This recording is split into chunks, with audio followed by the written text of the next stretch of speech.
All right, transmitter's on, cameras, mic's recording, dogs are outside.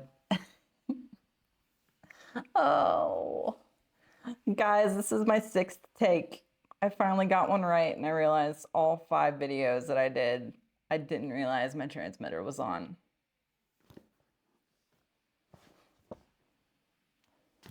Fail.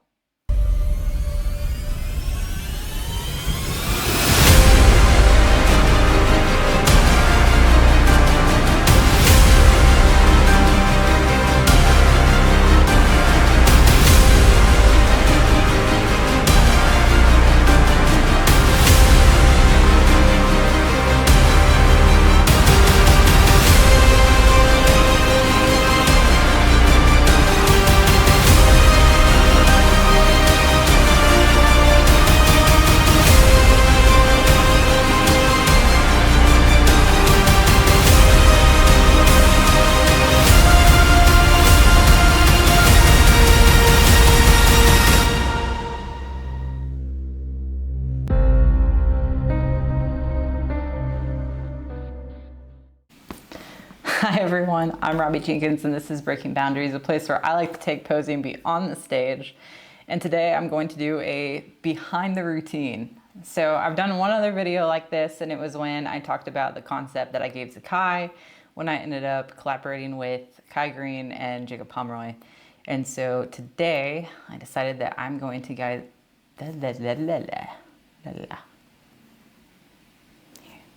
Today I decided I'm going to go over my amateur Olympia routine. For me, my routine at the amateur Olympia is still probably, at least on an emotional level, my favorite routine that I ever created. And that was because within that 1 minute, I was able to encompass so much of my story. And when I came to the stage that day, I didn't just bring the best physique that I had to date to the stage. I also came to the stage and I brought basically all of who I was, the entirety of my story, and I just laid it out for the spectators in the audience, as well as anybody who was streaming the Amateur Olympia live stream as well. And it was a very, very cathartic feeling. So I'm gonna dive into that. So when it comes to creating a routine, if I'm doing an actual legitimate routine, I don't ever actually start creating choreography until I have a song choice. And that's because I love storytelling. I love being able to take the story that's inside me and find a way to portray that to the audience. And even when I was a kid, before I ever knew about posing or ever knew about any of this stuff or ever thought that I was going to get involved, I always loved music. I always listened to music when I was little, when I was living by myself in Raleigh. I always had headphones on, whether I was walking or breaks between work or wherever. And that's just because for me, I feel like music just resonates so well. I feel like I can listen to a plethora of different songs, and they always end up finding a way to either connect me back to a certain memory, whether it's good or whether it's bad. And it really helps me draw out what I'm feeling in the moment. And it just makes me feel really, really connected again. And like I said, I've always been that way since I was a kid. So I was listening through music and I was trying to figure out what I was going to do for the Amateur Olympia. And I heard the song Free by Tommy Prophet, and there was a part where it gets to the bridge of the song, and these were the lyrics that the artist was singing. She says, "Secrets tell a million lies to build the walls they hide behind, but the truth is always brought to light.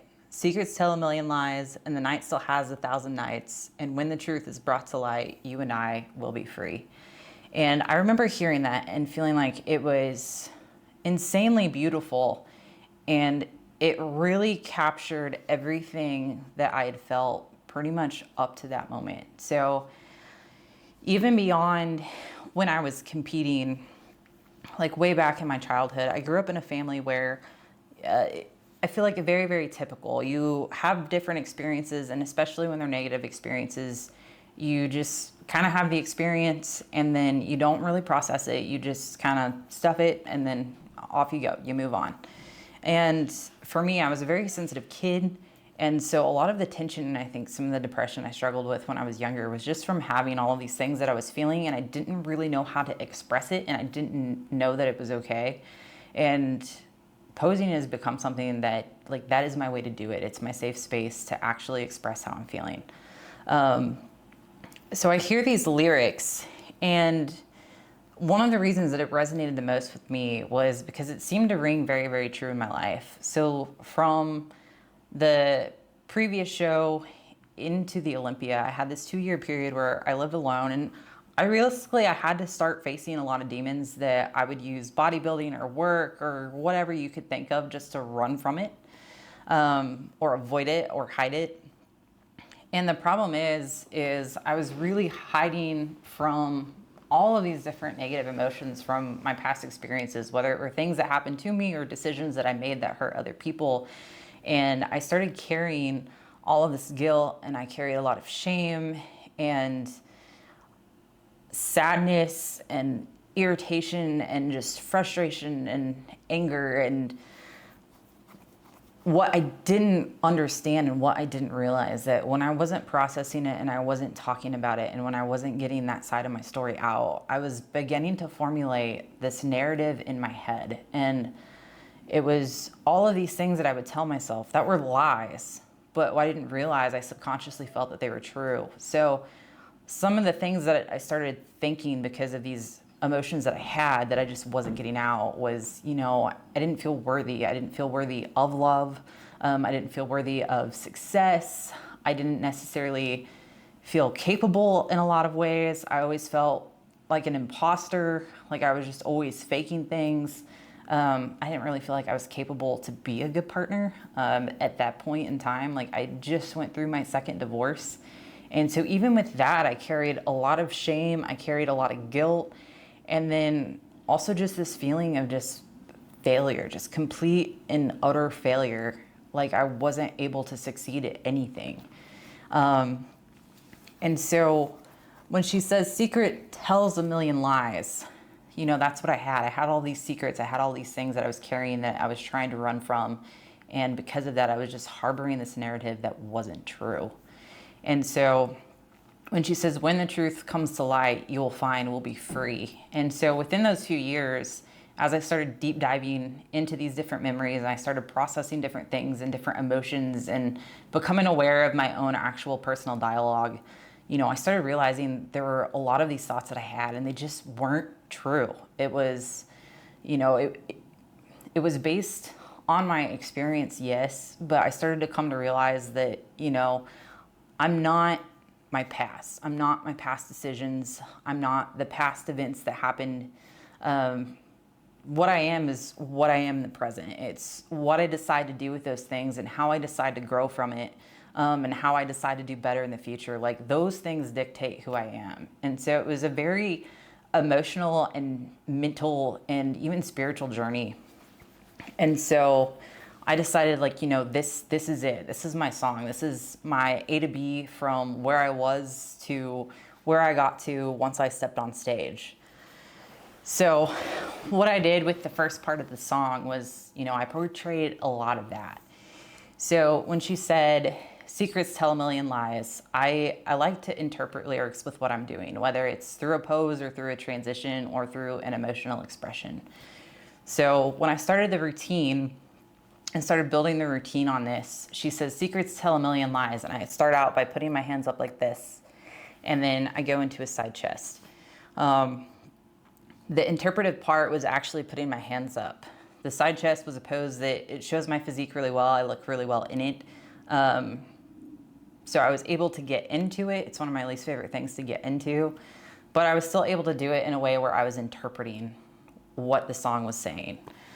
So then it goes on to say, but the night still has 1,000 nights. And so this really rang true with what I felt. So I go into this little dancer pose, and then I come in and I hide my face.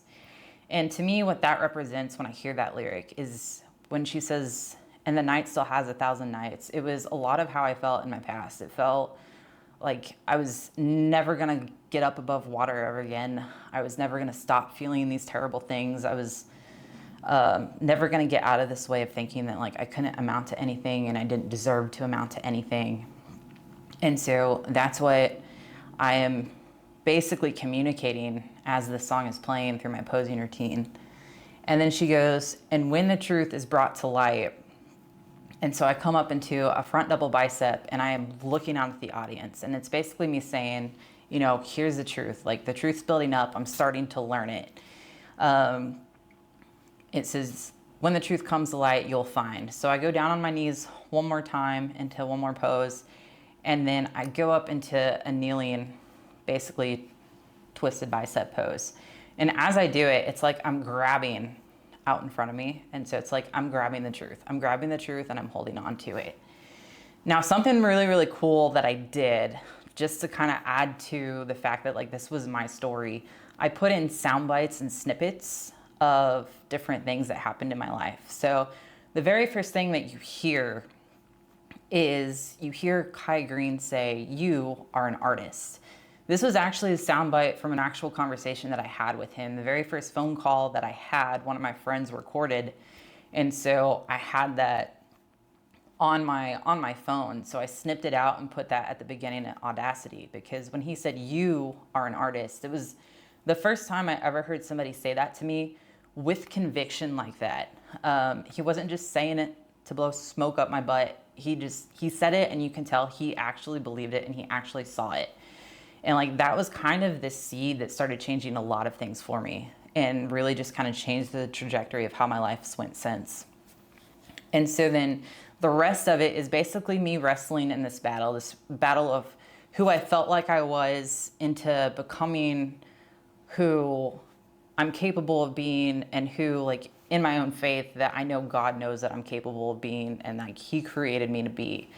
So as I'm kind of wrestling through this really soft, solemn part of the song, you also hear Jacob come up and he says, you know, "You're exactly where you're supposed to be." And so this is a conversation that him and I had where I was really doubting myself. And that was something that he told me multiple times throughout this whole entire process. And then you hear my voice come up and you hear me say, "I don't think I can do this." And so again, here I am, I'm struggling with this doubt of being able to do what I need to do to get back on stage, of, you know, developing into an artist, being able to perfect my craft and continue to grow, because I was fighting with a lot of imposter syndrome. And some of that even came from having somebody that I really looked up to basically telling me that I would never be an artist, or like I wasn't an artist. And so that was something that I wrestled with and sometimes still do, even to this day, a little bit. And so you hear me say that. It's like, "I don't think I can do this." And then you hear her say, "When the truth's brought to light, you'll find." And there's this pause in the music. And so it's, as I'm holding on to the truth, you hear my fiance go, "That isn't you." And so throughout the entirety of the 2 years, him and I were really good friends. We lived in completely different states, but I was always sending him stuff of what I was doing, or we were catching up to see how each other was doing. And he was always kind of that voice of reason, that even though he didn't understand bodybuilding, he could see the changes that were happening in me. And he was always reassuring to keep me going. So as I'm like grabbing onto the truth, going into the next pose, you hear him go, "That isn't you." And then the music starts to pick up and she sings "We'll Be Free." So from there, from that pose, I go into a spin and I'm holding my hands like this, and I break my hands out away from each other into a pose. And that's symbolizing me basically breaking out of all these lies that I believed. And now I'm starting to flow into this freedom of knowing the person that I am. You know, I'm not somebody that's incapable. I'm somebody that's very capable. If I set my mind to something, I can do it. You know, I'm capable of love. I'm capable of creating. I'm capable of helping other people and not just hurting other people. And so the dynamic of the song completely shifts. And I'm showcasing how my mind completely shifted about how I even looked at myself.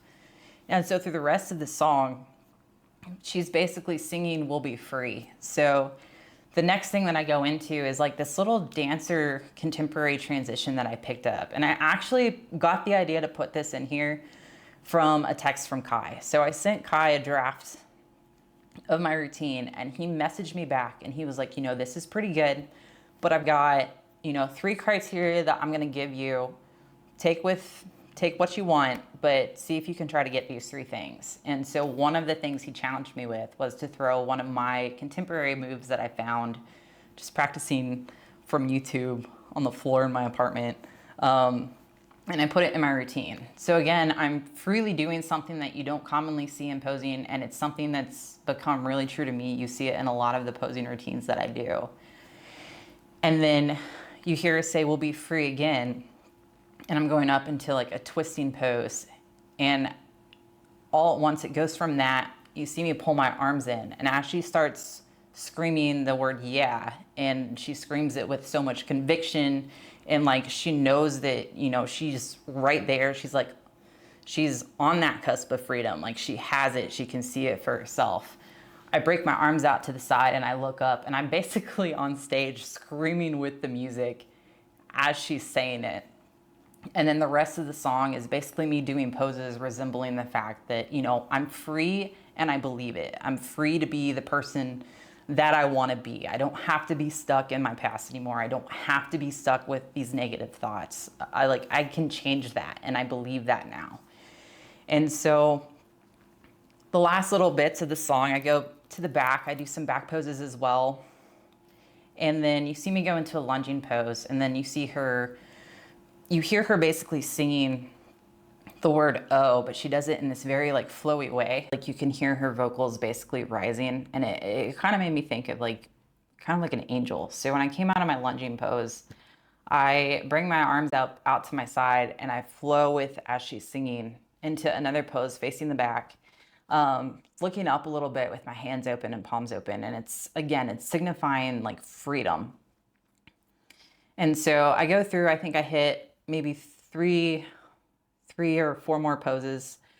And then it's coming to the end of the song. And so at the very end of the song, you hear her sing the words, will be free. And so to end the song, I basically hit one last pose to the front where I'm looking up, and then I throw my hands up as she says, will be, and then I tuck myself in as she goes, will be, and then you hear her say free. And as soon as she says free, I open up into this pose where I'm basically balancing on my toes. And so I send my hands out, I send my knees out apart from each other. And it's like this almost variation of some poses that Kai used to do, except instead of being flat on my feet with my feet spread, my feet are actually very close together and I'm up on my tippy toes. But it was another pose that I kind of stumbled on and I really liked, and I didn't see a lot of other people do. And it was something that I feel like I've kind of adopted as mine. And I felt like that was like the best way to end it, was to end it with something where it was like a very free and open pose. And I basically just looked out at the audience as I did it. And it was pretty much me trying to communicate, that this is my story, yes, but it's also every human on the planet's story. I think we all go through times like this. People might be watching this and think, oh, wow, I'm going through this now. And you feel like you're in this dark spot and you're never going to get out. And the thing is, that's a lie. It's a lie that we learn to tell ourselves. And the key to enjoying life is understanding that, again, like you're not your past. You're not your past actions. Any day at any moment, you can basically take a step and start working toward changing your mentality and changing your state and becoming the person that you, I think, deep down know that you're capable of being. So that was the meaning behind the entirety of the routine. I'm going to go ahead and attach it here at the end. So now that you guys know the process of what went into it, why I did the things that I did, why I chose the movements that I chose, now I'm going to let you have a look at it again and tell me what you think. You can drop a comment, you can share it. I'd love to hear what you guys have to say, but without further ado, here's my Olympia routine.